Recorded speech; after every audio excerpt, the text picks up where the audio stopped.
Saudaraku, Timnas Voli Putra Korea Selatan berhasil meraih kemenangan sempurna atas Timnas Voli Putra Indonesia pada babak penyisihan Pool C di AFC Challenge Cup 2024 yang berlangsung pada kemarin Minggu 2 Juni 2024 di Isaton, Bahrain, di mana Timnas Korea Selatan berhasil mendudukan Timnas Voli Putra Indonesia dengan skor telak 0-3. Tim Indonesia yang diisi para pemain muda terlihat kalah kelas dibanding tim senior Korea Selatan yang punya jam terbang jauh lebih banyak. Indonesia mengirim tim muda karena para pemain senior tengah konsentrasi bermain putaran kedua di Proliga 2024 yang dimulai pada 6 Juni mendatang. Pada pertandingan pertama AFC Challenge Cup 2024 tersebut, Korea tampil dominan melalui blok dan serangan mereka. Sebaliknya, para pemain Indonesia seperti mengalami demam panggung karena baru pertama kali main di tingkat internasional. Pada pertandingan kemarin, Timnas Voli Putra Indonesia yang memang berkekuatan skuad muda dan remaja jelas kalah pengalaman dan power. Mereka tidak bisa keluar dari tekanan sejak set pertama dimulai.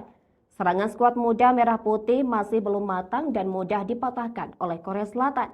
Sementara blocking dari Mulia Muhammad DKK masih sering tembus. Pada pertandingan pertama AFC Challenge Cup 2024 tersebut, Korea tampil dominan melalui blok dan serangan mereka. Sempat ada momentum menyerang ketika Agustino memberikan umpan untuk Nibras, namun timing jam Nibras kurang tepat dan terpaksa hanya di-passing ke lawan hingga berujung jadi kena serangan balik.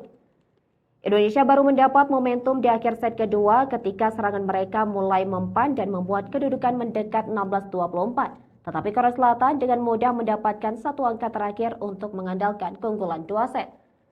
Kemudian berlanjut pada set ketiga. Start Indonesia kurang bagus dengan langsung tertinggal 0-3. Serangan yang terlalu menggebu juga justru melebar. Reserve yang buruk membuat Indonesia semakin tertinggal 0-6. Pertahanan Indonesia sangat rapuh dan mulai menembus Korea Selatan hingga mereka sulit mencari celah dan terus terserang sampai 3-16.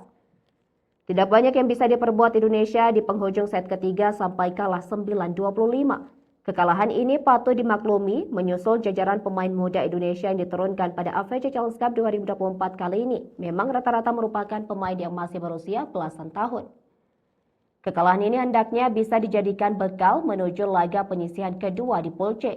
Manajer tim Indonesia Laudri Maspaitela berharap di pertandingan kedua dan seterusnya di AFC Challenge Cup 2024, tim muda Indonesia bisa lebih baik lagi.